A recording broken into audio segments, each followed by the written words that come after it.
ఉన్నామో ధనవంతులము కావాలని మీ నిమిత్తము ఆయన ఏమయ్యాడు? ఏమండి? మీ నిమిత్తము ఆయన దరిద్రుడు ఆయను. హల్లెలూయా. ఏమండి? ఆయన ఏమై ఉన్నాడు? గడిచిన వారం కూడా మీకు వినిపించినట్టున్నాను. యేసుక్రీస్తు ప్రభు ఏమై ఉన్నాడంటే ధనవంతుడై ఉన్నాడు. అవునా కదా అండి? కిందటి వారమైనా మీకు తెలియజేసిన మాటను, యేసుక్రీస్తు ప్రభు ధనవంతుడే ఉండి కూడా ఈ భూమి మీదకి ఎలా వచ్చాడని రాయబడింది? దరిద్రుడిగా వచ్చాడని రాయబడిందండి. ఆయన దరిద్రుడిగా వచ్చాడు. ఎందుకంటే మనము దరిద్రతను ఆయన చూసి ఉన్నాడు కాబట్టి. మనము ఎక్కడున్నామని రాయబడిందంటే దరిద్రతలో ఉన్నాము. ఆ దరిద్రతను కొట్టివేయటానికి, ఆ దరిద్రతను నీలో నుంచి తీయటానికి, ఆ దరిద్రతను నీ కుటుంబంలో నుంచి తీయటానికి ఆయన ఈ భూమి మీదకి పేదవాడిగా పేదరికులోనే వచ్చాడు. దేవునికి స్తోత్రం. హల్లెలూయా. అంటే మిమ్మల్ని ధనవంతులుగా చేయటానికి ఎలా రావాలి? ధనవంతుడిగా రావాలి కదండి. ఆయన మరి ఎలా వచ్చాడంట? పేదవాడిగా వచ్చాడు. ఆయన ధనవంతుడు. ఎక్కడ ధనవంతుడు? పరలోకములో ఆయన ధనవంతుడే ఉండి ఈ భూమి మీద నేను పేదరికంలో బ్రతుకుతున్నామని, నేను లోకములో బ్రతుకుతున్నామని, నేను లోకములో జీవిస్తున్నామని యేసుక్రీస్తు ప్రభు ఈ లోకంలోకి ఎలా వచ్చాడయ్యా అంటే పేదవాడిగా వచ్చాడు. యేసుక్రీస్తు ప్రభు మనలో ఉన్న దేనిని తీయటానికి వచ్చాడండి? లోపాన్ని తీయటానికి వచ్చాడు. కాబట్టి ఆయన లోపము లేనివాడని గుర్తించి మొట్టమొదటిగా స్తోత్రం చెప్పాలి. అప్పుడు ఏమి లేనివాడు? కొంతమంది లోపాలు చూపించారు. నాకు చాలా బాగా అనిపిస్తూ ఉంది. లోపాన్ని, యేసుక్రీస్తు ప్రభులో లోపాన్ని చూపించడానికి నీకు నాకు అట్టి అర్హత లేదు. ఇప్పుడు దేవుళ్ళ లోపము ఎలా చూపించగలవు? లోపము మనలో ఉంది. నీలో లోపం ఉంది, నాలో లోపం ఉంది. ఈ భూమి మీద జీవిస్తున్న ప్రతి ఒక్కరిలో ఒక లోపం ఉంది. పాపముందో, శాపముందో, కోపముందో, అసూయ ఉందో, అబద్ధముందో, ఏది నీ జీవితంలో దాన్ని అంటున్నాడు దేవుడు లోపం. ఆ లోపమును తీయడానికి లోపం లేని వాడికి ఈ భూమి మీదకి వచ్చినాడు యేసుక్రీస్తు ప్రభు. నమ్ము దేవుడికి స్తోత్రం. హల్లెలూయా. ఏమి లేని వాడికి ఈ భూమి మీదకి వచ్చాడు? లోపము లేని వాడికి భూమి మీదకి వచ్చాడు. పాపము లేని వాడికి భూమి మీదకి వచ్చాడు. శాపము లేని వాడికి భూమి మీదకి వచ్చాడు. అసూయ లేని వాడికి భూమి మీదకి వచ్చాడు. కోపము లేని వాడికి భూమి మీదకి వచ్చాడు అని చెప్పాలి. స్తోత్రం. హల్లెలూయా. అంటే యేసుక్రీస్తు ప్రభుకి ఎప్పుడు కోపం రాలేదా అంటే వచ్చింది. యేసుక్రీస్తు ప్రభు కూడా కోపగించాడు. ఎప్పుడు కోపగించాడంటే తన ఆలయమును పాడు చేసేటప్పుడు. ఎప్పుడండి? ఏ ఆలయాన్ని పాడు చేశారు? దేవుడి సన్నిధిని పాడు చేస్తున్నారు. దేవుని ఆలయం బయట ఏం చేస్తున్నారు? వ్యాపారములు చేస్తున్నారు. గోవులను అమ్ముతున్నారు, గొర్రెలను అమ్ముతున్నారు, పెట్టెలను అమ్ముతున్నారు. అనేక రకమైన వ్యాపారములు మొదలు పెట్టారు దేవుడి ఆలయం బయట. వాటిని ఖండించడానికి యేసుక్రీస్తు ప్రభు కోపగించిన సమయాన్ని మనం చూడగలం. అంతేగాని మనిషిలో ఉన్న పాపాన్ని చూసి దేవుడు కోపగించలేదు. మనిషిలో ఉన్న లోపాన్ని చూసి దేవుడు కోపగించలేదు. మనిషిలో ఉన్న శాపమును చూసి దేవుడు కోపగించినట్లుగా బైబిల్లో లేదు. దేవుని ఆలయమును వ్యాపార స్థలముగా చెయ్యబడినందుకు దేవుడు కోపగించాడు అన్న వాళ్ళు స్తోత్రం చెప్పాలి. హల్లెలూయా. అంటే ఇక్కడ దేవుడి మందిరములో ఏం చేశారంటే వారు వ్యాపారమును చెప్పాలి. ఏం చేశారండి అక్కడ వాళ్ళు? ఆయన అన్న మాట ఏంటి తెలుసా? ఇది నా దేవుని మందిరం. అంటే ఇది ఎవరి ఆలయము? నా తండ్రి దేవాలయము. దీన్ని మీరేం చేస్తున్నారు? దొంగల గృహగా చేసి ఉన్నారు అన్నారు. దొంగలతో పోల్చాడు వాళ్ళని. ఎవరినండి? దేవుడి సన్నిధిలో వ్యాపారం చేస్తున్న వారిని, దేవుడి సన్నిధిలో అనేకమైన వ్యాపారాలు నడిపిస్తున్న వారిని, దేవుడి సన్నిధిలో చేయాల్సిన పని చేయకుండా ఈ వ్యాపారముగా నడిపిస్తున్న వారిని అన్నాడు, ఇదిగో మీరు వ్యాపారాలు చేస్తున్నారు కాబట్టి నా తండ్రి సన్నిధిని మీరు పాడు చేయవారుగా వాళ్ళించి ఈ స్థలమును విడిచి పండని వారిని గద్దించాడు. స్తోత్రం చెప్పాలి. హల్లెలూయా. అంటే మనము దేవుని ఆలయములో దేనిని వ్యాపారముగా చూడకూడదు. నువ్వు దేవుడు పని చేసేటప్పుడా, దేవుడు పరిచయం చేసేటప్పుడా, దేవుడి పనులు నువ్వు ఏ పనులు వాడపడుతున్నావు ఆ పనిలో దేనిని వ్యాపారం చేసే విధానముగా నువ్వు వెళ్ళిపోకూడదు. దేవుడు అక్కడ గద్దించాడు వారిని. ఎందుకంటే ఇది నా తండ్రి ఆలయము కాబట్టి దీన్ని మీరేం చేశారు? దొంగల గృహగా చేశారు అన్నాడు. దొంగల గృహగా చేశాడు అన్నాడు. దాన్ని వ్యాపార స్థలముగా మార్చారన్నాడు. అంటే దేవుని ఆలయములో పాడు చేసేటప్పుడు అప్పుడు వచ్చిన ఆయనకి కోపం. అప్పుడు వరకు ఎప్పుడు కోపం చూసారు యేసయ్యలో? బైబిల్ అంతా మీరు తిరగేయండి, బైబిల్ అంతా చదవండి. ఎక్కడి నుండి? మత్తయి సువార్త నుంచి బైబిల్ అంతా చదవండి. ఎక్కడ యేసయ్యలో కోపము వచ్చిందన్న మాటలను వినవు, ఆ ఒకే ఒక స్థలంలో తప్ప. యేసయ్యకి ఎక్కడ కోపం రాలేదు, ఒకే ఒక్కరి దగ్గర కోపం వచ్చింది. దేవుని ఆలయములు వ్యాపారం చేస్తున్నావు, దేవుడి సన్నిధిలో వ్యాపారం చేస్తున్నావు, దేవుడి సన్నిధి ఎదుటి వ్యాపారం చేస్తున్నావు, దేవుడు జనాంగ మధ్యలో ఏం చేస్తున్నావు? వ్యాపారం చేస్తున్నావు. కాబట్టి ఆ స్థలమును నువ్వు పాడు చేస్తున్నావు, నువ్వేం చేస్తున్నావు?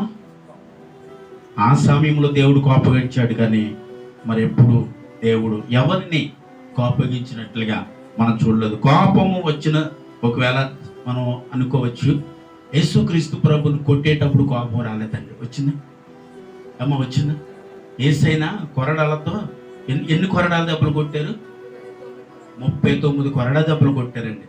ఒక్క కొరడా దెబ్బ కొట్టేటప్పటికే మనం అయితే ఏమైతాం? అసలు ఆ కొరడా వెంటనే తీసుకుని రివర్స్లో తిరిగి కొట్టేస్తాం. దేవుడికి స్తోత్రం.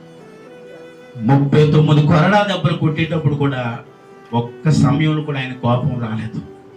అండి, ఆయన్ని భయంకరంగా కొట్టేటప్పుడు, ముఖం మీద ఉమ్ము ఊసేటప్పుడు, భయంకరంగా నిందలేసేటప్పుడు, నువ్వు యూతుల రాజు అయితే వేయబడిన శిలువ నుంచి కిందకి దిగిరా, నిన్ను నువ్వు కాపాడుకో, మమ్మల్ని కూడా కాపాడు అని ఎవరన్నారండి?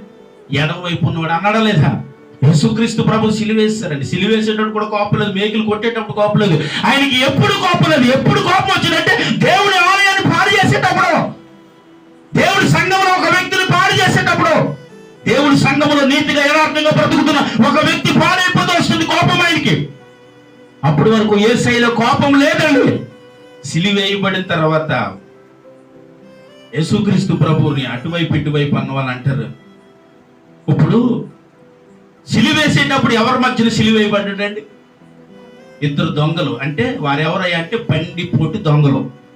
ఇద్దరు బండిపోటు దొంగల మధ్యన యేసుక్రీస్తు ప్రభువుని సిలువేశారు అని ఒకడంటే ఇంకోటి అంటాడు, ఊరుకోరా, ఒకవేళ నిజంగా ఆయన దేవుడు అంటున్నావు కాబట్టి, ఆయన నిజమైన దేవుడు కుమారుడైతే ఇప్పుడు ఆయన రక్షించుకోవడం మాటకెళ్ళి ముందు మనల్ని రక్షించి ఆయన కాపాడుకోమని చూద్దాం. సిలువులో ఉన్నవాడు పలికేటప్పుడు కొన్ని మంత్రాలు మన దగ్గర ఉంటే ఏం చేస్తాం? ఇప్పుడు ఏం చేస్తాం? అన్న మాటను బట్టి ఏం చేస్తాం? ఇప్పుడు వెంటనే సిలువు నుండి కిందకి దిగాలని దించేసి చూసావా మా శక్తులు అంటావా? అనవండి. మరి యేసుక్రీస్తు ప్రభు అక్కడ ఏం రావాలి? కోపం రావాలి కదండి. ఆ సమయంలో కూడా యేసయ్యలో కోపం లేదు. అందులో ఒకడు అంటాడు, ప్రభా నువ్వు దేవుని కుమారుడు అని నేను గుర్తించున్నాను, కాబట్టి నీ రాజ్యంలోనికి పోయినప్పుడు నన్ను జ్ఞాపకం చేసుకోండి. ఆయన అన్నాడు, ఇదిగో నేడే నీవు నాతో పాటు ఎక్కడుంటావు? పరదేశంలో ఉందవ దేవునికి స్తోత్రం. హల్లెలూయా. ఇప్పుడు ఆయనకి కోపం వచ్చి ఆయన శిలువ నుండి దిగి వారిని కూడా దించలేదు. ఎందుకంటే ఆయన ఏం నెరవేర్చబడాలి? లేఖనము నెరవేర్చబడాలి. మనిషి కుమారుడు పాపము నిమిత్తము మరణము చెందాలి. కాబట్టి ఆ మరణానికి తాను అప్పగించుకున్నాడు. కాబట్టి తన కోపము లేని ఏమి సాధు స్వభావమును తాను ధరించుకున్నవాడిగా మనం చూస్తా ఉన్నాం. హల్లెలూయా. ఇప్పుడు మనకి ప్రతిదానికి కోపం వస్తూ ఉంటుంది, చిన్నదానికి పెద్దదానికి మనం కోపడుతూ ఉంటాం. కానీ యేసయ్య తన జీవితంలో దేని విషయంలో కోపడలేదు, ఎక్కడ కోపడలేదు. ఇప్పుడు నేను చెప్పాను కదా, మత్తయి సువార్త నుంచి ప్రకటన గ్రంథం వరకు యేసయ్యలో కోపం ఎక్కడ నువ్వు చూడలేవు. అక్కడి నుండి మలాకి గ్రంథం నుండి ఆది కాండం వరకు దేవుని కోపం ఉంది, దేవుని ఉగ్రత ఉంది, దేవుని శాపం ఉంది, శపించబడ్డారు, శ్రమపడ్డారు. ఎందుకంటే యెహోవా దేవుడు రోషము కలిగిన దేవుడు. కాబట్టి ఆయన ఏం చేశాడు చెప్పాలి? వారు చేసిన పాపములకు వెంటనే వారికి శిక్షను అమలు చేసి ఉన్నాడు. శిక్షను వారు అనుభవించడానికి నీవు యోగ్యుడురా అని వారికి వెంటనే శిక్షను విధించడాన్ని మనం చూస్తున్నాం. కానీ ఎప్పుడైతే యేసుక్రీస్తు ప్రభు ఈ భూమి మీదకి వచ్చాడో చెప్పండి, మనం పాపం చేసినా, మనం తప్పు చేసినా, మనం పొరపాటు చేసినా యేసయ్య నీ యందు కోపాన్ని మాత్రం చూపించలేదండి. దేవునికి స్తోత్రం. ఎందుకంటే ఒక మాట ఉంటుంది, ప్రేమ దీర్ఘకాలమును ఏం చేస్తుంది? సహించుచున్నది అంటుంది. హల్లెలూయా.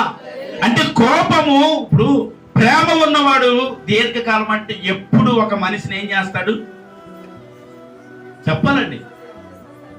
సహిస్తాడు అని అంటుంది.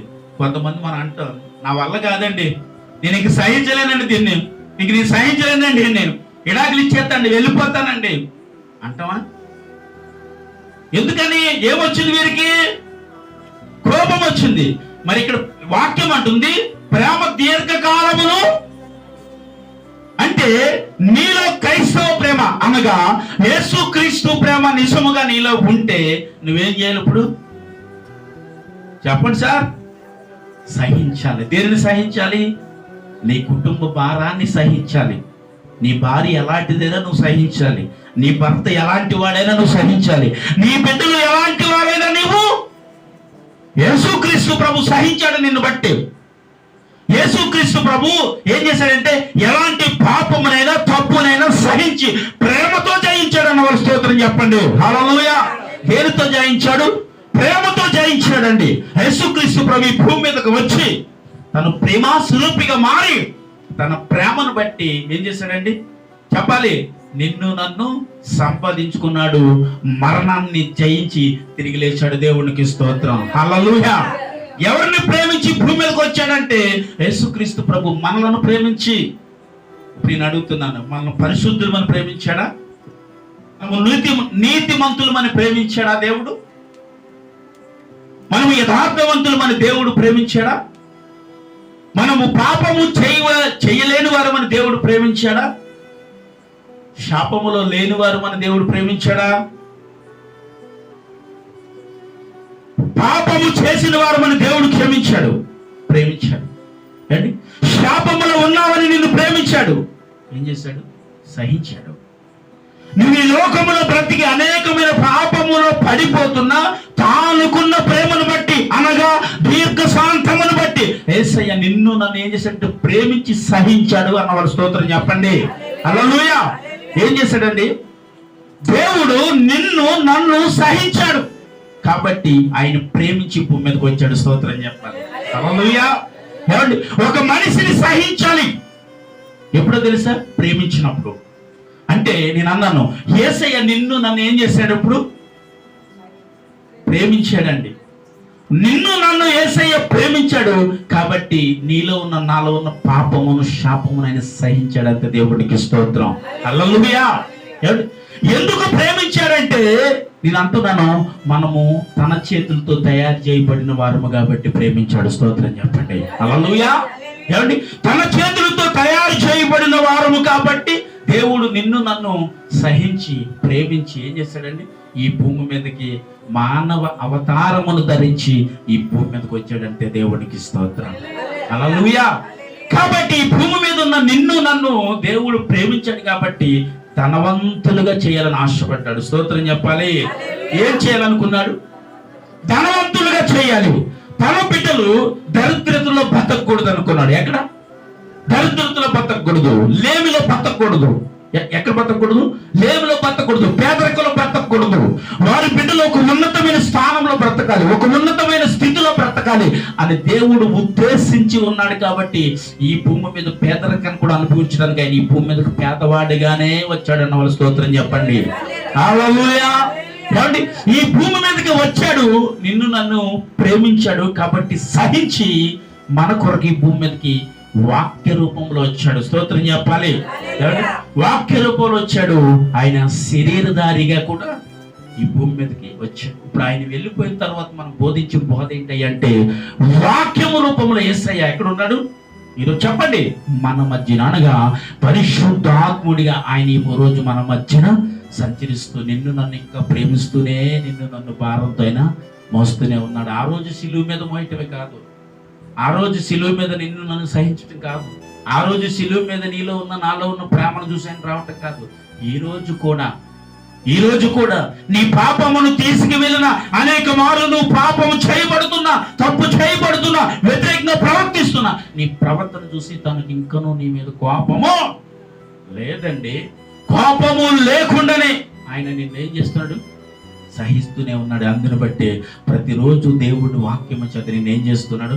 పాపములను పోకున్నట్లుగా మనల్ని భద్రపరచడానికి తన దాసుల ద్వారా అనేక మాటలు, అనేక విషయాలు, అనేకమైన తెలియని విషయాలను దేవుడు నీకు నాకు తన ప్రేమను బట్టి నేర్పిస్తున్నాడు. స్తోత్రం చెప్పండి. భౌతికంగా నువ్వు పోవాలన్న దానిని బట్టి ఆయన ఈ భూమి మీదకి నీ దరిద్రతను చూసి వచ్చానన్నాడు. అంటే భౌతికంగా నువ్వు పోవాలన్నది దేవుడు ఉద్దేశం ఉద్దేశము ఆత్మ సంబంధమైన వ్యక్తిగా పోగోవాలన్నది దేవుడి. అంటే తాను నిన్ను ప్రేమించి ఏం చేసి, తాను నిన్ను ప్రేమించి ఈ పేదరికాన్ని నీలో నుంచి తీయడానికి ఈ భూమి మీదకి వచ్చాడండి. దేవుడికి ఇస్తూ మాటకి మనం నాదని అనలేము, ఎందుకంటే పేదలైన మీరు ధన్యులు, పరలోకపు రాజ్యం మీరు అన్నాడు. కాబట్టి మనం ఏమనుకుంటుంటే పేదవాడిగా ఉండాలని అనుకుంటామా? అనుకోము. అంటే పరలోక రాజ్యం నాది కాదేమో అన్న భయం కూడా ఇప్పుడు ఈలోకి వచ్చి ఉండొచ్చు. ఇక అంటున్న మాట, ఒకవేళ మీరు పేదవారైతే మీరు ధన్యులు, పరలోక రాజ్యము మీదే. పేదలైన మీరు ధన్యులు. ఎందుకో తెలుసా? ఎక్కడ పేదవారు చెప్పాలండి? ఎక్కడ పేదవారు? ఈ భూమి మీద పేదవారు. ఆత్మ సంబంధంగా పేదవారు కాదు మీరు. ఈ భూమి మీద ఒకవేళ మీరు పేదవారై ఉండినా దేవుడు అంటున్న మాట, పరలోక రాజ్యం మీదే. అప్పుడు మీరు ధనవంతులే. దేవునికి స్తోత్రం. హల్లెలూయా. ఇప్పుడు ఈ భూమి మీద ఉన్నప్పుడు కూడా మనం ఎలా ఉండాలని కోరుకుంటాం? పేదవారుగా ఉండాలని అనుకుంటామండి? లేదండి, ధనవంతులుగా ఉండాలి, అన్ని రకాలుగా ఆశీర్వదింపబడాలని అనుకుంటాం. ఇక్కడ చదివిన లేఖనం చూస్తూ ఇప్పుడు ఏమనిపించిందంటే, అమ్మో మనకి కారు ఉన్నా, బిల్డింగ్ ఉన్నా, మేడ ఉన్నా, మిద్దు ఉన్నా, ఏమన్నా పరలోకం వెళ్ళవేమో అని భయం వచ్చేస్తుంది. ఇప్పుడు ఈ వాక్యం చదివితే, పేదలైన మీరు ధన్యులు, పరలోక రాజ్యము మీదే. నేను అంటున్నాను, ఈ భూమి మీద ఒకవేళ పేదరికములో నువ్వు బ్రతికినా, దరిద్రతలో ఒకవేళ నీవు బ్రతికినా, ఏమీ లేని స్థితిలో ఒకవేళ నువ్వు బ్రతికినా, అన్ని కలిగిన దానిగా నువ్వు ఈ భూమి మీద ఉండగానే, అన్ని కలిగిన వాడికి ఈ భూమి మీద ఉండగా నువ్వు బ్రతకగలగాలి. అప్పుడు పరలోక రాజ్యం నీదే. ఆమేన్ చెప్పండి. హల్లెలూయా. ఈ భూమి మీద ఏమీ లేకపోవచ్చు, కానీ దేవుని కొరకు నువ్వు విస్తరింపబడాలి. స్తోత్రం. దేవుడు ఆత్మల కొరకు విస్తరింపబడాలి. దేవుడు పని చేయడానికి విస్తరింపబడాలి. దేవుని ఆత్మల కొరకు విస్తరింపబడాలి. అప్పుడు పరలోక రాజ్యము ఎవరిదని వాక్యం అంటుంది? దేవునికి స్తోత్రం చెప్పండి మరి. హల్లెలూయా. కానీ ఇప్పుడు పేదలైన మీరు ధన్యులు. ఒకవేళ ఈ భూమి మీద ఉండగా ఒకవేళ పేదవారిగా ఉన్నా, దేవుడు అంటున్నమాట, మీరు ఎవరండి? ధన్యులు. ఒకవేళ క్రీస్తు నిమిత్తం మీరు హింసింపబడిన వారు ధన్యులు అన్నాడు. క్రీస్తు నిమిత్తం నలగగొట్టబడిన మీరు ధన్యులు. క్రీస్తు నిమిత్తం అవమానములు పొందిన మీరు ధన్యులు. క్రీస్తు నిమిత్తము ఎన్ని భయంకరమైన ఇబ్బందులు, ఇరుకులు నీ జీవితానికి వచ్చిన దేవుడు అంటున్నమాట, మీరు ధన్యులు. దేవునికి స్తోత్రం. హల్లెలూయా. వీటన్నిటిని మీ జీవితంలోనికి ఒకవేళ వస్తే మీరు నిజముగా ఏమంటున్నారు? దేవుడు, మీరు ధన్యులే. ఎవరి కొరకు? ఇవన్నీ ఎవరి కొరకు మనం అనుభవించాలంటుంది వాక్యము. దేని కొరకు అనుభవించాలని వాక్యం అంటుంది? పరలోకం కోసం అండి. యేసు క్రీస్తు ప్రభు కోసం అండి.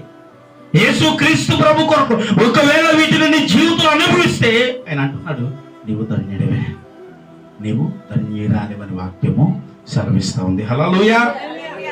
అంటే ఈ భూమి మీద ఉండగా ఆయన పేదవారిగా ఉంటే ఒకవేళ మీరు ధన్యులంటే, ఆయన పేదవారిగా ఉండాలని అనుకున్నాడా? నిన్ను అనుకోలేదు కదండి. ఈ భూమి మీద ధనవంతులుగా చేయడానికే మొదటి వాక్యం అనదేసేది, మిమ్మల్ని ఏం చేస్తానన్నాడు?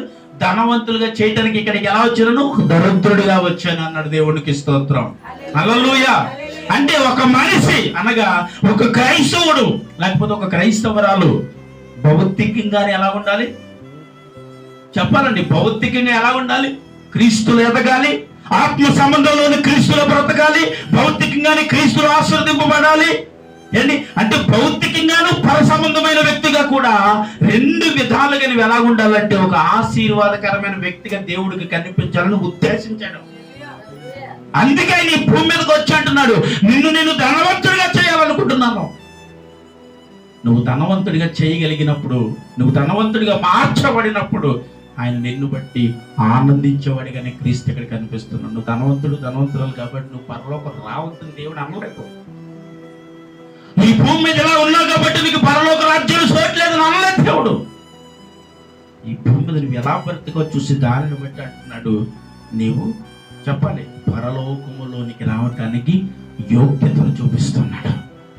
నువ్వు పరలోకానికి వెళ్ళటానికి ఒక యోగ్యత కావాలి. ఇప్పుడు ఆ యోగ్యత పేదరికంలో ఉన్నప్పుడు క్రీస్తు పట్ల నమ్మకంగా బ్రతకటం యోగ్యత. క్రీస్తు పట్ల నీ జీవితాన్ని యథార్థంగా జీవించటం ఒక యోగ్యత. ఉన్నా లేకపోయినా, తిన్నా తినకపోయినా, తాగినా తాగకపోయినా, ఒకవేళ నీకు కట్టడానికి వస్త్రము లేకపోయినా, దేవుని యందు విశ్వాసం ఉంచి బ్రతుకుతా చూడు, ఇది నీ పరలోకం వెళ్ళటానికి యోగ్యతని దేవుడు తెలియజేస్తున్నాడు. హల్లెలూయా. ఏమండి, దేవుడు దీనిని యోగ్యతగా ఇచ్చాడు. నీ పేదరికాన్ని చూసి నువ్వు తిట్టుకోవద్దు, నీ లేమి స్థితిని చూసి నువ్వు అసహించుకోవద్దు, నీ అవమానకరమైన జీవితాన్ని ఒకవేళ చూసి నువ్వు అసహించుకోవద్దు. ఒకవేళ ఇవన్నీ క్రీస్తు నిమిత్తం నీ జీవితంలోకి వస్తే నిజం అంటున్నాను, నీవు ధన్యుడవు, ధన్యురాలవు. దేవునికి స్తోత్రం. చెప్పండి, ఎవరు ధన్యులు? ఎవరు ధన్యులు అండి? క్రీస్తు నిమిత్తము ఎవరైతే దూషింపబడతారో, క్రీస్తు నిమిత్తం ఎవరైతే అవమానపరచబడతారో, క్రీస్తు నిమిత్తం ఎవరైతే నిందోపాలవుతారో వారెవరు? క్రీస్తు నిమిత్తము ఇవన్నీ అనుభవించడానికి నేను ధన్యుడును అని అంటున్నా కదా, మరి అనుభవించడానికి ముందుకు వెళ్తామా?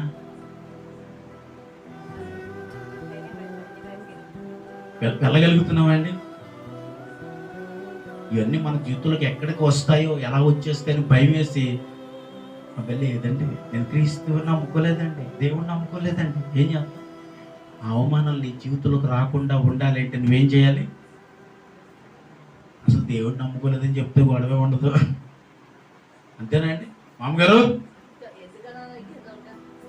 అవమానాలు నీ జీవితంలో రాకుండా ఉండటానికి, నిన్న నీ జీవితంలో రాకుండా ఉండటానికి, శ్రమ నీ జీవితంలోకి వస్తే ఒకవేళ ఎవరైనా వచ్చాయి ఏసై నమ్ముకున్న మనం ఇలా ఉన్నామని ఒకవేళ ఎవరైనా అంటారేమో, ఒకవేళ నీ భయం వేసి అబ్బాయి దేవుడిని నమ్ముకున్నానండి. చూడండి ఒకసారి మత్తయి సువార్త ఇద్దాం అందరూ కూడా. మత్తయి సువార్త 5వ అధ్యాయము 4వ వచనం. దుఃఖపడేవారు ధన్యులు, వారు ఏం చేయబడతారు? ఎవరండి? దుఃఖపడేవారు ధన్యులు, వారు ఎవరి చేత ఓదార్చబడతారు? దేవుడి చేత ఓదార్చబడతారంటే వారిని దేవుడు అంటున్నాడు, నీవు ధన్యుడివి. చూడాలి ఇక కిందకి అలా చదువుకుంటారండి. సాత్వికులు ధన్యులు, వారు భూలోకమును స్వతంత్రించుకుందరు. సాత్వికంగా బ్రతుకు వారు ధన్యులు. నిన్ను ఎవరు ఏమి మాట్లాడుతున్నా నీ నోట నుండి అవమానకరమైన మాటలు రాకుండా సాత్విక తాను తగ్గించుకున్నవాడు సాత్వికుడు అని దేవుడు అంటున్నాడు. వారు ఎవరండి? వారు భూలోకముని స్వతంత్రించుకుంటారంట. వారు నీతి కొరకు ఆకలిని తప్పుగలవారు ధన్యులు, వారు తృప్తిపరచబడతారు. హల్లెలూయా. నీతి కొరకు ఏం చేయబడతారు? వీళ్ళు నీతి కొరకు ఏం చేయబడతారండి? ఆకలి చంపుకోవడానికి ఒకడు నీతిని చంపుకుంటాడు. ఏం చంపుకుంటాం? మనలో ఉన్న భక్తిని చంపుకుంటాం, ప్రేమను చంపుకుంటాం, అన్నింటినీ చంపుకుంటేనే కానీ ఒక్కొక్కరికి ఆకలి తీరదు. ఒకవేళ ఆకలిగా ఉన్న నీవు నీతిగా నువ్వు బ్రతకగలిగితే నీవు ధన్యుడివి. యేసయ్య కాదని ఒకవేళ నీ దగ్గరికి వచ్చి నువ్వు దాన్ని ఆశ్రయించుకునే వ్యక్తిగా ఉండగలిగినప్పుడు దేవుడు అంటున్నాడు, నువ్వెవరో చెప్పాలండి. నువ్వు ఆకలితో బ్రతకడానికి ఒప్పుకో. అలా ఒప్పుకున్నాడు ఎవడని రాయబడిందంటే నీతి కలిగిన వారు. దేవునికి స్తోత్రం. హల్లెలూయా. ఎవరు చెప్పండి? కనికరము గలవారు ధన్యులు, వారు కనికరము. ఎవరు ధన్యులండి? కనికరించబడాలి, కనికరించాలి. కనికరించబడినప్పుడు ఎవరు ధన్యులు అవుతారంటే కనికరించబడిన నీవే ధన్యుడివి, ధన్యురాలు అని వాక్యము సెలవిచ్చుచున్నది. చివరిగా హృదయ శుద్ధి గల వారు ధన్యులు, వారు దేవుడిని చూచెదరు. దేవుడికి స్తోత్రం. ఇంకా ఉంది ఇక్కడ ఉండు. ఎవరు మీరు? ఏమి శుద్ధి కావాలి? హృదయ శుద్ధి గల వారు ధన్యులు, వారు ఏం చూస్తారు? దేవుడిని చూడాలంటే ఏం కావాలి? ఇప్పుడు దేవుడిని చూడాలని నీకు ఒకవేళ ఉండొచ్చు. దేవుడు నాతో మాట్లాడట్లేదని నన్ను అనుకోవచ్చు. దేవుడు నన్ను కనికరించట్లేదని ఒకవేళ నువ్వు అనుకోవచ్చు. దేవుడు ఎవరిని కనికరిస్తాడు? దేవుడిని ఎవరిని దర్శిస్తాడు? దేవుడు ఎవరితో మాట్లాడతాడంటే వారు హృదయ శుద్ధి గల ఉంటే ఏం కావాలా? ఏం శుద్ధి కావాలండి? హృదయ శుద్ధి గల వారు ధన్యులు, వారు దేవుడిని. 8వ వచనం కదండి, 8వ వచనం రాయబడింది, హృదయ శుద్ధి గల వారు ధన్యులు, వారు చూస్తారు దేవుడు. హల్లెలూయా. మనకి ఏం శుద్ధిగా ఉండాలి ఇప్పుడు? ఎల్లయ్య గారు, ఏది శుద్ధిగా ఉండాలి చెప్పండి సార్? హృదయము, చెప్పండి, హృదయము శుద్ధిగా ఉండాలి. ఉంటే అప్పుడు ఎవరిని చూస్తాం? దేవుణ్ణి చూస్తాం అంట. హల్లెలూయా. అంటే నీ హృదయము శుద్ధి చేయబడినప్పుడు, ఈ హృదయం ఎప్పుడు శుద్ధి పడుతుందిరా అంటే మనం దేవుడితో చేసిన తీర్మానమును బట్టి ప్రభువులు మనం వెదిగే విధానము, మన ఆలోచన, మన తలాంతులు అన్నిటిని మనము పవిత్రపరిచి పరిశుద్ధపరచుకుని బ్రతికినప్పుడు దేవుడు అంటున్నాడు హృదయము శుద్ధి. శుద్ధి లేని హృదయమును దేవుడు దర్శించడు. హృదయము శుద్ధి గల వారిని దేవుడు దర్శిస్తాడు. చూడండి 9వ వచనం, సమాధానపరచువారు ధన్యులు, వారి దేవుని కుమారులు అనబడతారు. దేవుడికి స్తోత్రం చెప్పండి. ఇప్పుడు దేవుని బిడ్డలుగా పిలువబడేవారు ఎవరు? మీరు ఎవరండి? సమాధానపరచబడిన వారు ధన్యులు. వారు ఎవరు బిడ్డలు? ఇప్పుడు మనము దేవుని బిడ్డలుగా పిలువబడాలంటే ఇప్పుడు మనం ఏం చేయబడాలని వాక్యం అంది? సమాధానంగా ఉండాలంటే దేవుడికి స్తోత్రం. హల్లెలూయా. నువ్వు సమాధానముగా నువ్వు బ్రతికినప్పుడు అంటున్నాడు, చెప్పండి ఏమన్నాడు? దేవుని బిడ్డలుగా పిలువబడతారంట. సమాధానం లేకపోతే దేవుని బిడ్డలుగా పిలువబడలేము. కుటుంబంలో సమాధానం లేకపోతున్నాం, భార్యాభర్తల మధ్య సమాధానం లేకపోతున్నాం, తల్లిదండ్రుల మధ్య సమాధానం లేకపోతున్నాం, ఐక్యత లేకపోతున్న వారు దేవుడిని మనము బిడ్డలుగా పిలువబడలే. నువ్వు చెప్పుకుంటాం మనం, ఇగో నేను దేవుని కుమార్తెని, నేను దేవుని కుమారుడిని అంటే యేసయ్య బిడ్డలుగా పిలువబడుతున్న మనము ఎలా ఉండాలంటుందంటే సమాధానకరముగా ఉండాలి. దేవునికి స్తోత్రం చెప్పాలి. ఇప్పుడు యేసుక్రీస్తు ప్రభుని మనము తండ్రికి అంగీకరించబడాలంటే ఏముండాలి? సమాధానం కదండి, సమాధానం ఉండాలి. ఇక్కడ మనం చదివిన వచనాలను జాగ్రత్తగా మరలా ఇంటికి వెళ్ళిన తర్వాత మీరు ఒకటికి 2 సార్లు 3 సార్లు మీరు చదువుతూ ఒకసారి అర్థం చేసుకోవడానికి ప్రయత్నం చేయాలి. ఏమనంటే ప్రభా ఇక్కడ రాయబడిన లక్షణాలు నాలో ఉన్నాయా? ఈ రాయబడిన లక్షణము నాలో ఉంటే ఇక్కడ ఏమన్నా నాతో మాట్లాడుతాను. నిన్ను చూస్తానన్నావు కదా ప్రభా, నన్ను చూడాలి. ఇదిగో నేను హృదయం శుద్ధిగా చేసుకుంటే నీ కుమారుడిగాని నీ కుమార్తెగాని పిలువబడతానన్నావు కదా. మరి ఎవరి బిడ్డలుగా పిలువబడాలి మనం? దేవుని బిడ్డలుగా పిలువబడాలండి. లోక సంబంధమైన బిడ్డలుగా కాదు, లోకముతో కాదు, లోకంలో ఉన్న వారితో కాదు నువ్వు పిలువబడవలసింది. దేవుని బిడ్డలుగా పిలువబడాలంటే నీ హృదయాన్ని ఏం చేయాలి? శుద్ధి చేయాలి. ఇక్కడ రాయబడినవి అన్నింటిని మనం జ్ఞాపకం చేసుకుని ప్రభా నా జీవితం ఎదుటిలాగే ఉందా? ఎలా ఉండాలి? ఎలా ఉంది? ఎలా ఉండాలన్నారు ఇక్కడ ఆయన. సమాధానపరచబడి వారు ధన్యులు, వారి దేవుని నీతి నిమిత్తము హింసించబడి వారు ధన్యులు, పరలోక రాజ్యము వారిదన్న వాళ్ళందరూ ఇప్పుడు చెప్పండి కొట్టేసారు. నామని మహిమపరచండి. దేని నిమిత్తం హింసింపబడాలి? నీతి కొరకు హింసింపబడు, నిజం కొరకు హింసింపబడు. అది నిజమని నువ్వు గుర్తించగలిగితే దాని కొరకు ఎంత శ్రమ నీకు వచ్చినా, ఎంత బాధ నీకు వచ్చినా అనుభవించు. ఏం చేయాలంట? నీతి కొరకు ఏం చేయబడాలన్నదండి? హింసింపబడాలి. అంటే ఒక మంచి పని కొరకు నువ్వు కష్టపడినా, ఒక మంచి పని కొరకు నువ్వు నలగొట్టబడినా, తిట్టబడినా, అవమానం పొందినా కానీ నువ్వు కానీ నీతి కొరకు నువ్వు ఒకవేళ హింసింపబడి నువ్వు దండుడిగా పిలువబడితే అప్పుడు పరలోక రాజ్యము వారిది. స్తోత్రం చెప్పండి. మనం అనుకుంటాం పరలోక రాజ్యానికి వారసుడు నేనైనా, వారసురాలు నేనైనా. కాదు, వారసుడిగా వారసురాలిగా ఉండటానికి కావలసిన యోగ్యతలు ఇవి.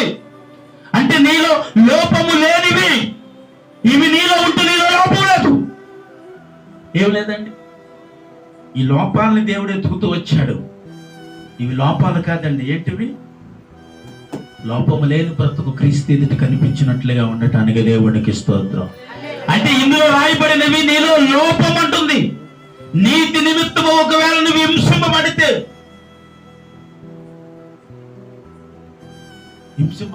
ఏమొచ్చింది మనకి? పరలోక రాజ్యం వచ్చింది. స్తోత్రం చెప్పండి. అంటే దేవుని కొరకు ఏం చేయబడాలి? ఒప్పుకుంటారా? హింసింపబడటానికి ముందుకు వెళ్తారా? నేను దేవుణ్ణి నమ్ముకున్నాను, నువ్వేమంటావు అనుకొని ముందుకు వెళ్తావా? నేను యేసయ్య బిడ్డ నువ్వు ముందుకు చెప్పగలుగుతావా? నేను యేసయ్య కుమారుడు నువ్వు చెప్పగలుగుతావా? యేసయ్య కుమార్తెను చెప్పగలుగుతున్నావా? నేను యేసు ప్రభువుని అంగీకరించిన వ్యక్తిని, హింస నా జీవితంలోకి వచ్చిన, శ్రమ నా జీవితంలోకి వచ్చిన, బాధ నా జీవితంలోకి వచ్చిన, అవమానం నా జీవితంలోకి వచ్చిన, నేను యేసయ్యను అంగీకరించే బిడ్డని, మార్పు చెందిన బిడ్డని, రక్షణ పొందిన బిడ్డని అని నువ్వు ధైర్యంగా నువ్వు చెప్పగలిగితే పరలోక రాజ్యము నీదే. ఆమేన్ చెప్పండి. హల్లెలూయా. ఎవరిది పరలోక రాజ్యము? నాదండి. నీతి కొరకు నిలబడతా, హింస వచ్చి నిలబడతా, కష్టం వచ్చి నిలబడతా, బాధ వచ్చి నిలబడతా, వ్యాధి వచ్చి నిలబడతా, ఏది నా దగ్గరకు వచ్చి నిలబడతా. అలా నిలబడితే వాక్యం అంటుంది పరలోక రాజ్యానికి వారసుడు నువ్వు అంటుంది. కాబట్టి వారసుడిగా వారసురాలుగా బ్రతకాలని ఆశపడుతున్నానండి, బ్రతకాలనుకుంటున్నానండి, దేవుడి కొరకు జీవించాలనుకుంటున్నానండి. ఈ హింసలు నా జీవితంలోకి వచ్చినా పర్వాలేదండి, యోగ్యునిగా యోగ్యురాలుగా పిలవాలని నేను పిలవబడాలని ఆశపడుతున్నానండి. కాబట్టి ఈ వాక్యము నాకు చెబుతున్నట్లుగా నేను ఏదైనా సరే సహించటానికి నాలో ఉన్న లోపాన్ని తీసివేసి క్రీస్తు కొరకు బ్రతకాలనుకుంటున్నాను. అప్పుడు దేవుని రాజ్యమునకు నేను వారసుడిగా వారసురాలుగా మారుతానండి. ఆమేన్. హల్లెలూయా. చెప్పగలగాలి. ఈరోజు నువ్వు ఏమని చెప్పాలి? మనం ఏమని చెప్పాలని దేవుని ఆశపడ్డాడండి? చెప్పాలి. నీతి కొరకు నీవు హింసింపబడా. ఏం చేయబడాలంట? హింసింపబడా. నీ జీవితంలో క్రీస్తు కొరకు ఎన్ని అవమానాలు వచ్చినా, నిందలు వచ్చినా, అవన్నీ నువ్వు దిగముంగి క్రీస్తులను బ్రతకగలిగితే అవన్నీ తొలగిపోయే దినం త్వరలో ఉంది. దేవుడికి ఇస్తాను. అవన్నీ తొలగిపోతాయి. అవన్నీ జీవితం అంతా ఉండాలని దేవుడు అనుకోవట్లేదు. దాని కొరకు నువ్వు న్యాయముగా, నీతిగా, యథార్థంగా క్రీస్తు కొరకు నువ్వు బ్రతికినప్పుడు, హృదయాన్ని శుద్ధి చేసి నువ్వు జీవించినప్పుడు వీటన్నిటిని నువ్వు పొందేతను ఇప్పుడు కాదు. ఈ భూలోకంలో ఉండగానే దేవుడు వాటికి ప్రతిఫలం నీకు ఇస్తాడు. ఆమేన్. హల్లెలూయా. ఈ భూమి మీద ఉండగానే దేవుడు నేను అంటున్నాడు, లేమి నుండి తప్పించి నేను ఎక్కడికి నడిపించాను? కలిమిలోనికి నేను నడిపించాలని ఆశపడుతున్నాను. దేవుడు స్తోత్రం. హల్లెలూయా. కాకపోతే ముందు నీ జీవితానికి వీటిని ఏం చేయాలి? ఆహ్వానించండి. శ్రమ వచ్చినా పర్వాలేదయ్యా, నీ కొరకు నీతిగా బ్రతుకుతా. బాధ వచ్చినా పర్వాలేదు, ఇబ్బంది వచ్చినా పర్వాలేదు, వ్యాధి వచ్చినా పర్వాలేదు ప్రభా, నీ కొరకు నేను నీతిగా బ్రతకాలనుకుంటున్నాను. హింసింపబడినా పర్వాలేదు, ఏమండి ఏం చేసినా హింసింపబడినా పర్వాలేదు, దూషణకరమైన మాటలను మాట్లాడినా పర్వాలేదు. ఎవరి కొరకు చెప్పండి? ఎవరి కొరకు? క్రీస్తు కొరకు వాటిని నేను అనుభవించటకు సిద్ధముగా ఉన్నాను అన్నాడు పౌలు. హల్లెలూయా. అంటే ఏం చేయబడాలి? వాటి కొరకు అనుభవించడానికి ఒక క్రైస్తవుడు, క్రైస్తవురాలు సిద్ధముగా ఉండాలి. మంచిని అనుభవించడానికి సిద్ధంగా ఉంటాం, మంచి జీవితాన్ని అనుభవించడానికి సిద్ధంగా ఉంటాం, అన్నీ సంపాదించడానికి సిద్ధంగా ఉంటాం, కావాలని అనుకున్నదన్నీ సంపాదించడానికి సిద్ధంగా ఉంటాం. కానీ పరలోక రాజ్యానికి సమీపించే వాటికి సిద్ధముగా ఒక క్రైస్తవుడు, క్రైస్తవురాలు సిద్ధపాటు కలిగి ఉండాలని దేవుడు వాక్యము సెలవిస్తుంది. దాని కొరకు సిద్ధపాటు కలిగి ఉండాలంటే ఏం చేయాలండి? మళ్ళీ ఇంటికి వెళ్ళి వాక్యాన్ని జాగ్రత్తగా చదివితే నీలోనికి ఏమొస్తుంది తెలుసా? ఏమొస్తుంది?